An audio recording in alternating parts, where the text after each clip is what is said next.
Just listen. And welcome to Horse Sense Radio, making sense out of horses and talking with people that change the world. I am your host, Christine Orlando, and CEO of Signet Equine Appraisals for more than 40 years. That's right. I started loving horses when I was just 5 years old, and we invite you to join us today as we learn about horses and people. And as I said, I always talk to people that make a difference in the world, and yeah, they do. They change the world. So today I'm here with a very special guest, Anna Morrison, the Executive Director of the National Reined Cow Horse Association. Anna, hey, how are you today?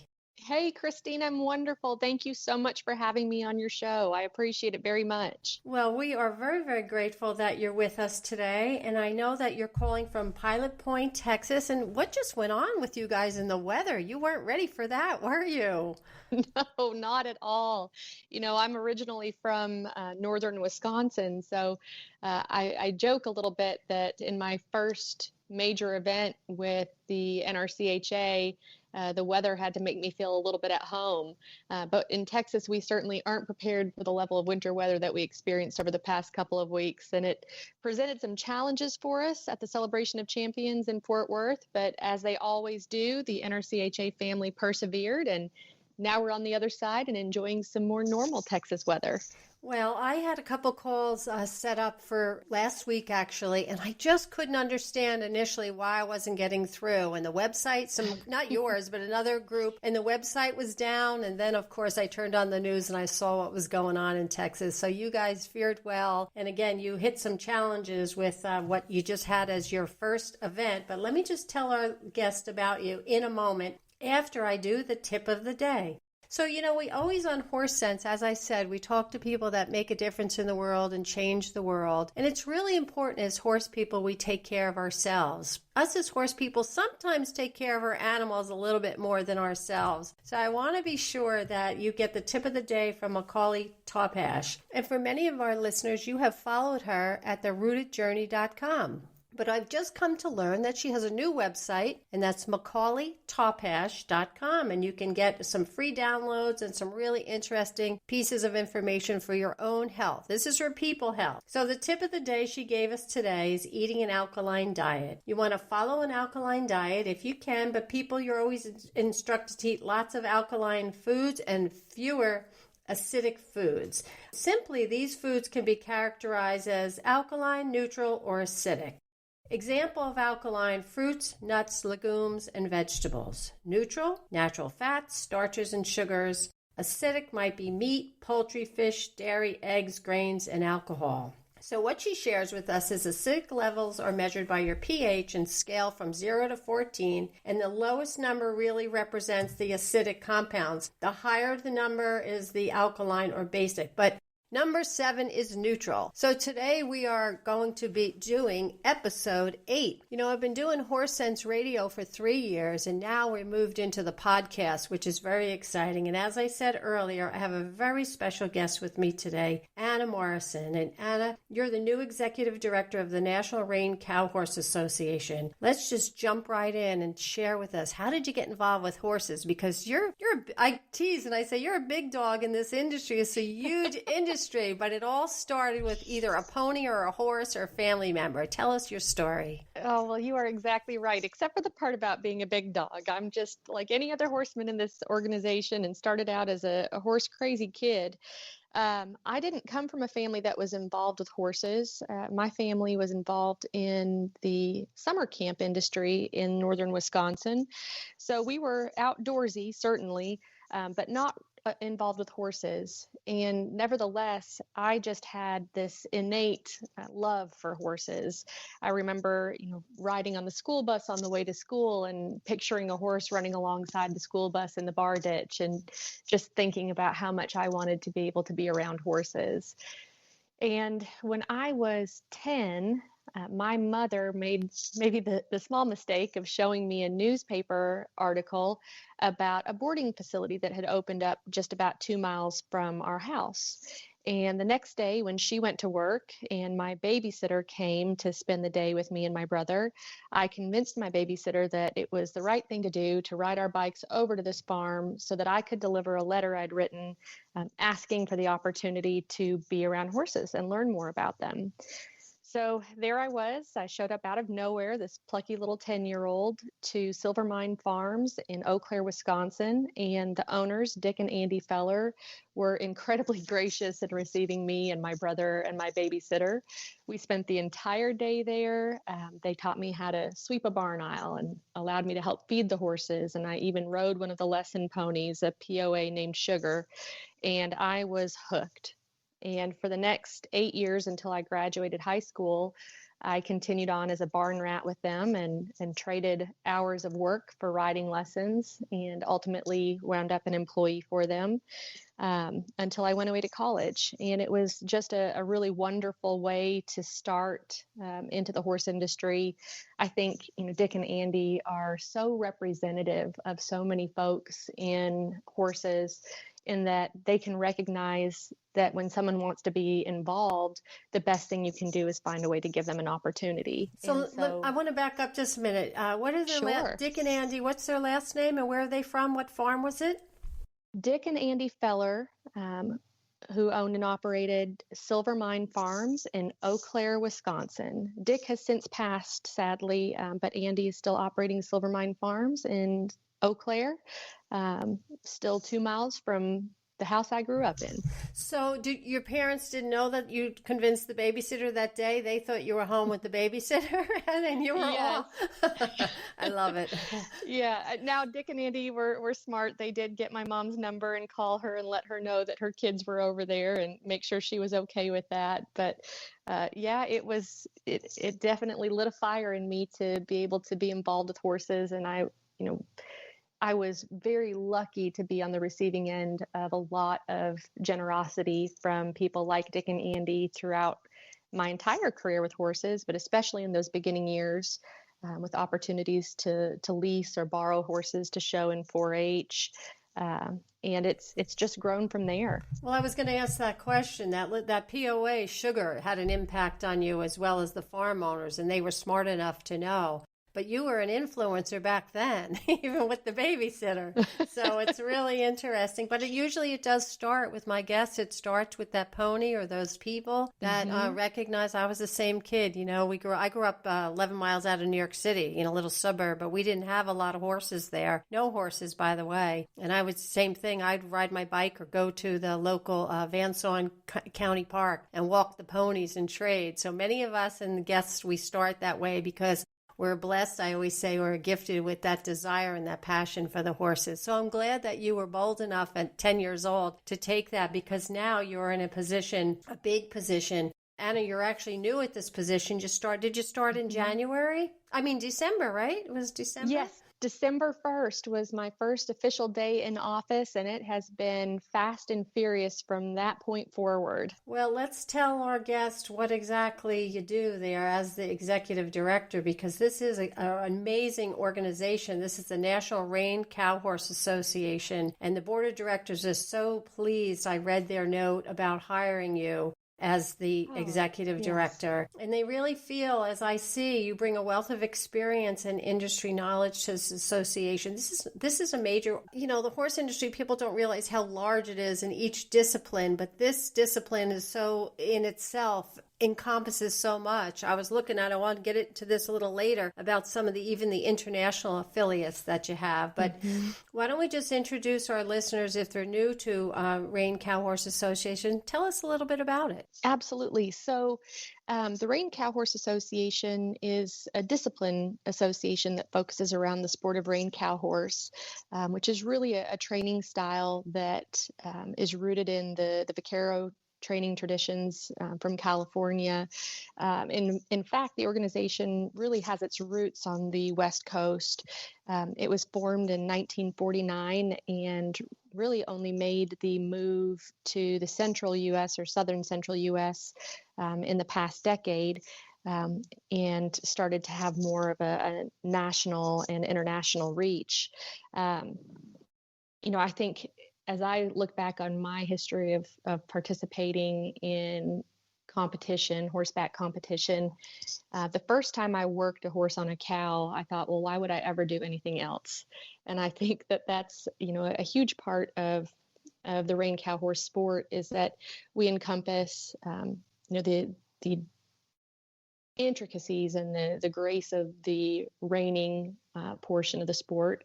But then we also have the herd work or cutting and the fence work, which of course is the most adrenaline filled part of the event, as well as the steer stopping, which made its highlight or is a highlight of the World's Greatest Horseman competition that we just had in Fort Worth recently. We're going to talk about that in a moment, but go back to what's called, you say, often called fence work. Yeah, absolutely. So in the cow work or fence work portion of rein cow horse, there's really three parts to it. So this is a matchup between an individual rider and horse and a single cow in the arena, as opposed to the herd work where you're cutting a cow out of a herd. So the single cow's turned out into the arena, and we start with the boxing. And in the boxing, the horse and rider hold the cow at the end of the arena where it was turned out and demonstrate their control over the cow there before driving the cow through the corner down the long end of the arena, the long fence of the arena, and completing the 2 fence turns that are required. So 1 fence turn each way. Sometimes you'll see a horse and rider complete more than 1 fence turn just to appropriately position that cow for the third part of the fence work, which is the circling. And so in the circling, the horse and rider will drive that cow off the fence and into the center of the arena and circle it once each way. And throughout the 3 portions of the cow work or fence work part of the competition, it's really about demonstrating the horse and rider's ability to control the direction and position of that cow in the arena. I only did it twice in my lifetime at a local Western barn. I grew up riding quarter horses and Western, and then kind of had some experience in many other disciplines through my career. But I do remember that experience, as you said, getting on that horse. That horse knew the cattle. He just got his head right down there. He was bred to work. And you were right. There was nothing like that. It was amazing. And I remember going to a local competition. I was probably in my teens, and I'd never seen the cow work before, and somebody couldn't participate. So they said, hey, Christine, come on, join our team. So I went in with them, and I didn't know what I was doing, but the horse knew what he was doing. And we certainly, as you said, had an amazing experience. So you're right. This is a discipline, and you said it demonstrates the control, not only the control of the rider, you have to control as a team, or perhaps you have to have control of the cow, the steer that you're moving. The organization is tremendous, and you just came off, was it last week? You came off an incredible event where you said you had some challenges with the weather, your first event. What happened at that event? That was major. Would you like to share that? Yes, absolutely. So we just wrapped the 2021 Celebration of Champions, which included our World Championship classes, which cap off the 2020 competition year for our exhibitors.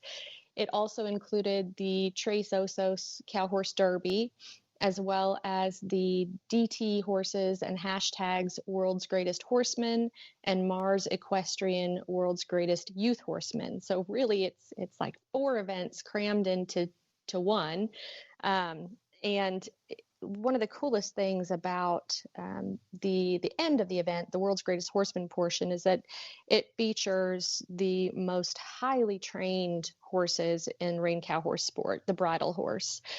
Polar opposite end of the spectrum from our big event in Fort Worth in October, the snaffle bit futurity, where you get to see the newest horses in the arena, the 3-year-olds competing in the snaffle bit. We're now at the other end of the spectrum, and you're seeing horses that are, 8, 10, and 12 years old competing in the bridle across 4 events. And you're really seeing the most outstanding horses in our sport. And we, across both World Show classes, Derby classes, youth and open World's Greatest classes, saw record-breaking entries, which was very exciting. We also had record-breaking weather at the same time. So as we dove into this massive event, this massive undertaking, we started getting reports of the impending weather, and several days into the event, we're faced with the snow and record low temperatures and wind chill that affected the rest of the state as well. And what was really remarkable was that, while, and of course we're sensitive to and hate to have seen all of the impact that weather had on the rest of the state with extended power outages and issues with water and broken pipes, and those issues were all so significant. We were incredibly lucky at the Will Rogers Memorial Center in Fort Worth to be able to not only retain power, but to continue to run a smooth horse show. And that was really a testament to the problem solving and positive attitudes of our members and our staff and the facility partners that we had in finding ways to keep our exhibitors safe, keep cattle housed and fed, keep traffic going between arenas through the underground tunnel system, and keep moving forward on what turned out to be the largest celebration of champions ever, and a pretty exciting event. So yes, we had a huge number of participants this year, Christine, and we saw that largely across some of our World Show classes, like the 1K and 5K non-pro limited boxing classes, also in some of the limited aged event derby divisions, like the Open Novice Horse. But we really saw it as well in our World's Greatest Horseman and World's Greatest Youth Horseman. So in the Mars Equestrian World's Greatest Youth Horseman, we saw our entries go from 18 in 2020 to 26 in 2021, which is a huge increase. And we're always excited to see a growth in the youth participation in the sport. And let me tell you, those youth competitors in the World's Greatest Youth Horseman were scrappy. It was impressive, incredible to watch. And then we also had significant growth in the DT horses and hashtags World's Greatest Horseman. We moved from a field of 52 in 2020 to a field of 58 in 2021. And we had a really exciting announcement during the finals of the World's Greatest Horseman on Saturday. And that was that Jeremy Barwick and Western Bloodstock made a $50,000 commitment to match the purse for the winner in 2022, which means that the World's Greatest Horseman in 2022 will take home $100,000. $100,000, my goodness, that's amazing. Yes. That had to be so exciting for all the participants and something to work further towards. Yes, it was incredibly exciting, and it felt like great recognition for this event and for the horsemen and horsewomen and those outstanding bridle horses. It is so challenging to take a horse through all the levels of training, from snaffle bit through hackamore through the two rein into the bridle, and have them continue to be such an outstanding athlete. And I believe that was Jeremy's purpose in making that match, and just really saying, this is where we need to recognize these horsemen and horses, and make this significant, even more significant than it already is. And so we're excited to see how our field of 58 from 2021 grows in 2022 with that increased purse money. I would see why. And, thank you, Jeremy, and to the sponsors, because an operation like this can't do it without your sponsors. So, no, kudos exactly to them. Right. So let me ask you a question. Were there exhibitors were there, but what about participants? Were people allowed to come? Were you allowed to have guests come in through the association's event? Yes. So we have one ticketed portion of the Celebration of Champions, and that is the World's Greatest Horseman Finals. And we had to make some adjustments, of course, because of the pandemic. So we moved the finals from its traditional home at the Will Rogers and the John Justin over to the historic Will Rogers Coliseum, which roughly doubles the seating capacity. And with 50% occupancy as our limit for ticket sales, we were able to accommodate actually more guests than we usually can in the John Justin.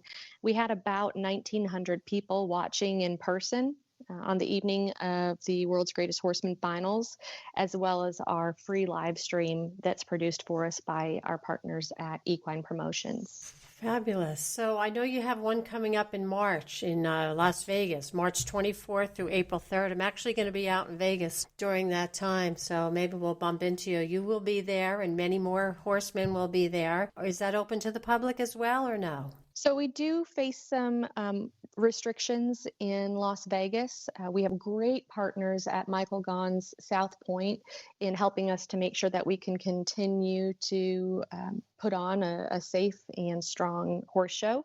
But we do have limits in terms of spectator attendance. And so that's limited largely to the folks that are there as exhibitors and participants or vendors through the trade show area. Unfortunately, we don't have any ticketed performances there and do have to limit the audience due to the restrictions that we face in Las Vegas. But again, we're really, really grateful to our partners at Michael Gaughan's South Point for helping us make sure that we can continue to have this outstanding event in a safe way that allows them to stay open and operational as well. Well, it's been very challenging for every business I know, and especially like in the horse world. I have lots of different disciplines of organizations that I do interview, and the horse show challenge through the pandemic has been very, very difficult. But you started off in a tough situation, but your first one under your belt, hugely successful. So I want to congratulate you for that. Thank you. I wanted to just touch base before we run out of time. Time goes so quickly. I had someone I was telling I was going to have you on the show, and they said, wow, I'd like to get involved with that. They own quarter horses, and she's actually taking lessons now down the road in one of our local barns who does some national competing. And she said, what organization should I join? She says, I went in, there's a lot of different affiliates. And yes. So how do they pick? Where, like, I see that you're like the national mothership, of course, so they should join. How does that work with your affiliates if they were in the New York area, say? Absolutely. So the best place to start is by visiting us at NRCHA.com and clicking on the membership link. There's a button where you can join. The cool thing about NRCHA, one of the many cool things, is that we offer a free ride program. And that means if you've never had a membership with us before, your first year is on us. Now, if you want to step into competing in the arena, you'll need to step from that free ride membership into a regular annual membership. But we want to give you the opportunity to be engaged and learn more about our organization on a trial basis through the free ride program. And so if you start there by going to nrcha.com, you'll also find that there is a link to look at our affiliate organizations, which is a great way to find out which affiliates are in your area and help you find contacts to become more involved in local and regional NRCHA events. And then, of course, we invite everybody to be a part of the premier events that we produce, and we'll be following the stakes in Las Vegas. We'll be heading to Scottsdale, Arizona, for the Western Derby in June, and then to the Eastern Derby in July, and then back in Fort Worth in October for the Snaffle Bit Futurity. Well, you just jumped ahead because I was going to ask you to do all those events and I didn't even have to. So you're a wonderful guest. And Anna Morrison, the Executive Director of the National Reining Cow Horse Association. This has really been interesting, I have to say, and so informative. And I'm sure your board of directors and the whole organization is just happy to have you on board. You're doing a fabulous job. You've gotten off to an incredible start. Sorry I'm not going to see you in Vegas, but perhaps next year, because I have the opportunity to go out twice a year. So maybe we'll time it right and join you next year. Or actually, like you said, back to one of the other events in Scottsdale. Lovely place to visit as well. Yes, and I should mention and clarify that our Eastern Derby is in Cordova, Tennessee. So that gives our East Coast folks a place to come see us that's a little bit closer. Oh, perfect. So why don't we just give, before we wrap up, Anna, if you wouldn't mind, give the contact information again, please. Yes, so you can visit our website at nrcha.com. And there is a contact us link that gives you direct email and phone numbers for all of our team members. You can reach me at any time via email at Anna, ANNA, at NRCHA.com. And I do just want to follow up on one thing you said about the board and the members. I have to tell you, I have the opportunity to work with the most outstanding membership and board members of any organization in the industry. They are so positive and forward thinking, and they make every new member of this organization feel welcome. So don't hesitate to come be a part of us.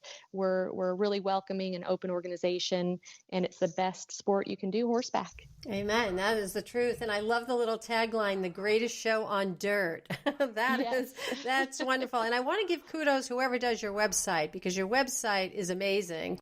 So much great information. It's very interactive. You have the TV. I watched one of the interviews that you had, NRCHA TV. So that's great. So kudos to you, to your team, to your board, and to the organization. And thank you to your sponsors again. I never want to forget about sponsors, because none of us could do this without our sponsors. So Anna, absolutely. Anna, thank you for being my guest. And listen, I'm glad it's not snowing or icing over in Texas again. I hope you get back to normal weather. I'm in New York, so we've had some challenging weather as well, but together we'll get through this winter, and we'll all look forward to no more COVID perhaps, and we're going to move into a new year. But I want to wish you the best in your new journey as the executive director of this amazing organization. So listeners, if you want to reach out, you can reach me. If you want to be on the show, you can email me if you have an idea or comment. It's horses@warwick.net. That's horses@warwick.net. You can hear the replays of the Horse Sense podcast at equineappraiser.net. That's equineappraiser.net. And be sure to reach out to Anna as well if you want some more information and be a part of this incredible operation. And remember, we'll see you next time. Remember, keep horsing around. It just makes sense.